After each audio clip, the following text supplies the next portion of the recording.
তো এখন আমরা আলোচনা করব ক্লাস 9 এর এক্সারসাইজ নাম্বার 13.1 এর কোয়েশ্চেন নাম্বার 4।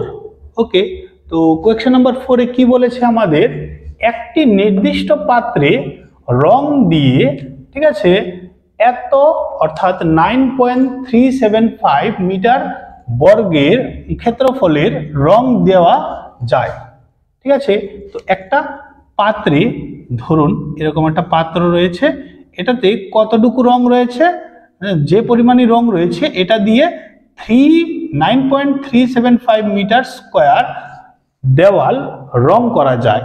ঠিক আছে, তাহলে এই পরিমাণ রং দিয়ে এত মাপের, এটা হলো একটা ইট এর মেজারমেন্ট অর্থাৎ পরিমাপ, 22.5 মিটার দৈর্ঘ্য, 10 মিটার প্রস্থ এবং 7.5 মিটার উচ্চতা মাপের কতগুলি ইট রং করা যাবে। ঠিক আছে, তো আমি আবারও বলছি তোমাদের, দেখো ধরে নিই এই একটা দেওয়াল, ঠিক আছে, এই দেওয়ালে ইট রয়েছে অনেকগুলো। ঠিক আছে, তো একটা আমরা বোতল কিনে নিয়েছি দোকান থেকে রঙের, আর ওই বোতলে যে রং রয়েছে এই রং দিয়ে সম্পূর্ণ ধরো এই দেওয়ালটা রং করা যায়। এই দেওয়ালের ক্ষেত্রফল হলো কত, 9.375 মিটার স্কোয়ার। ঠিক আছে, তো এই দেওয়ালে টোটাল কয়টা ইট রয়েছে, অর্থাৎ এই রং দিয়ে টোটাল কয়টা ইটকে রং করা যাবে এটা আমাদের বের করতে হবে।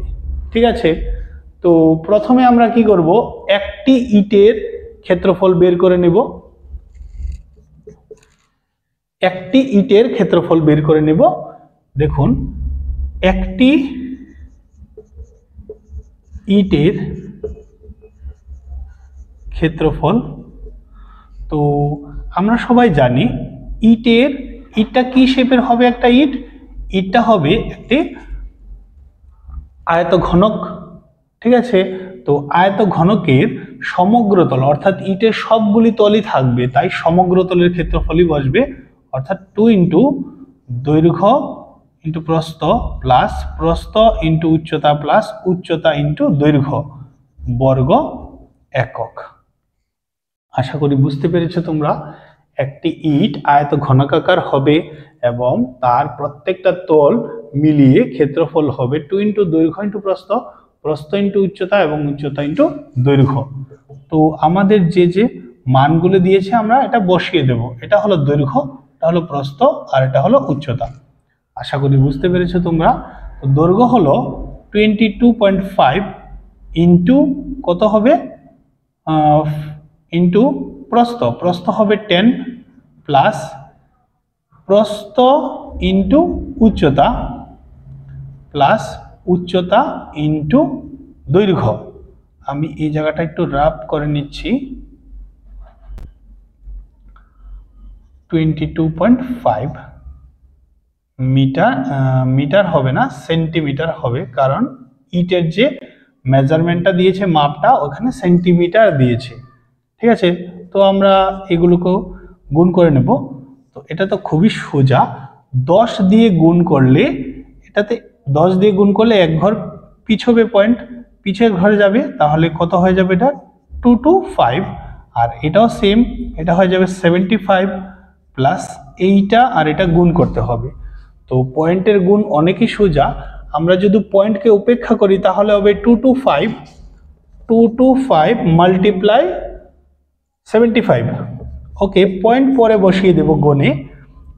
5 5 যা 25, ক্যারি 2, 5 2 যা 10, 12 ক্যারি 1, 5 2 যা 10, 11, 5 7 যা 35, 5 ক্যারি 3, 7 2 যা 14, 17, 1, 7 2 যা 14, 15, 5 7 8 6 1, অর্থাৎ 1 6 8 7 5।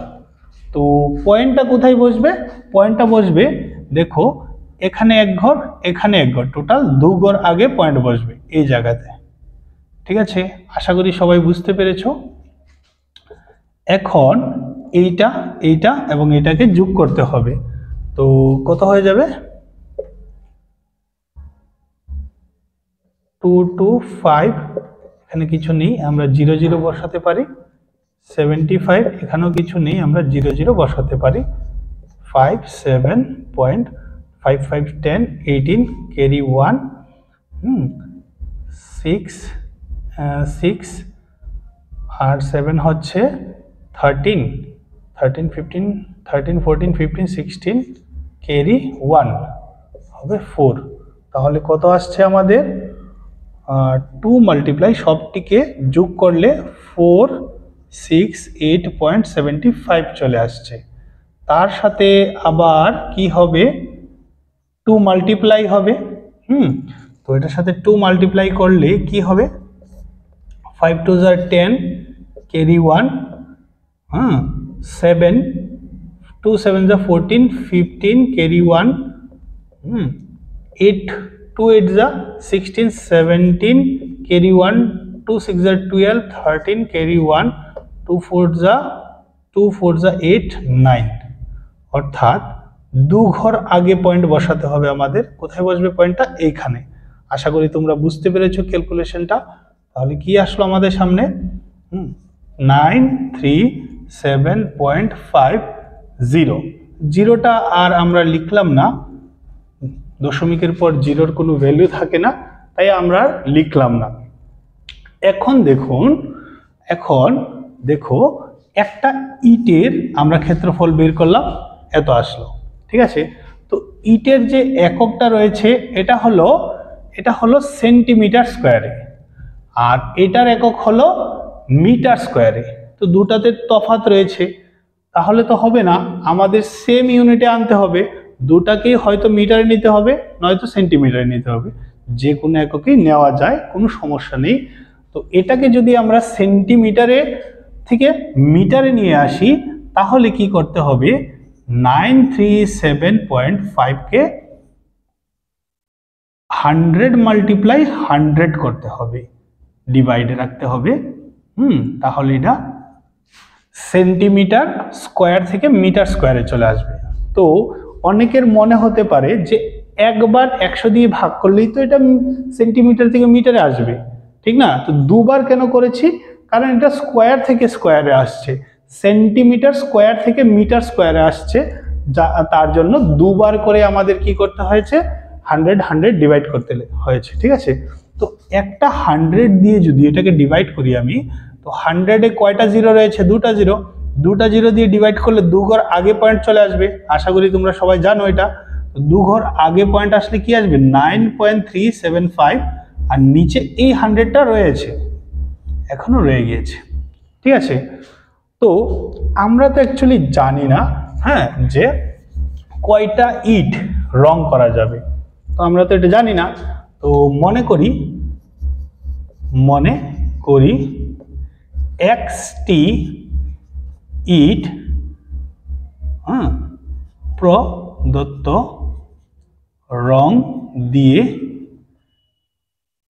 রং করা যাবে। ঠিক আছে, তো আমরা লিখে নিব এখন। দেখো এটিকেও কয়টা ইট রং করা যাবে? 1টা ইট।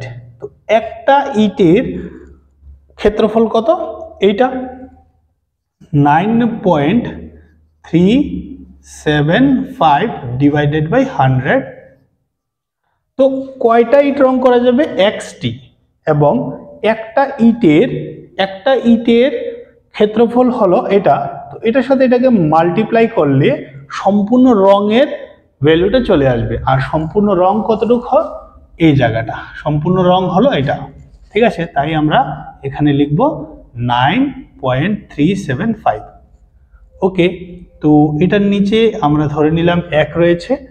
আর সবাই জানো ক্রস মাল্টিপ্লিকেশন করলে এটার সাথে এটা গুণ হবে, এটার সাথে এটা গুণ হবে। তো আমি নেক্সট লাইনটা উপরে লিখে নিচ্ছি, এগুলোকে একটু রাফ করছি আমি। এই জায়গাটার পরে আমি উপরে লিখছি। দেখো এই লাইনটাকে লিখে নিচ্ছি আমি, x into 9.375 divided by 100 equal to 9.375, আর এটার নিচে রয়েছে 1। তো ক্রস মাল্টিপ্লিকেশন করলে 1 দিয়ে এটাকে মাল্টিপ্লাই করলে অ্যাজ ইট ইজ থাকবে, আর এটাকে 100 দিয়ে মাল্টিপ্লাই করতে হবে। তো আমরা 100 জাস্ট মাল্টিপ্লাই হিসাবেই রাখবো, মাল্টিপ্লাই করব না। বুঝতে পেরেছো? তো কার ভ্যালুটা আমরা বের করব, কার মান, x এর মান। তাই x ইকুয়াল টু আমরা কোয়েশ্চেনটাকে বানাবার চেষ্টা করব। তাহলে কি হবে, এটা x এর সাথে গুণ সম্পর্কে রয়েছে, ওই দিকে আসলে ভাগ সম্পর্কে চলে যাবে, অর্থাৎ নিচে চলে যাবে। ওকে, লক্ষ্য করো তোমরা এই মানটা আর এই মানটা সেম, তাহলে এটাকে আর এটাকে আমরা ক্যান্সেল করতে পারি। ক্যান্সেল করলে কি আসবে, শুধু 100 চলে আসবে। অর্থাৎ x আমরা কি ধরেছিলাম, x আমরা ধরেছিলাম কয়টি ইট রং করা যাবে। তো x এর মান কত এসেছে, 100, অর্থাৎ 100টি ইট রং করা যাবে। আশা করি তোমরা বুঝতে পেরেছো। তারপর আমরা দেখব নেক্সট কোয়েশ্চেন।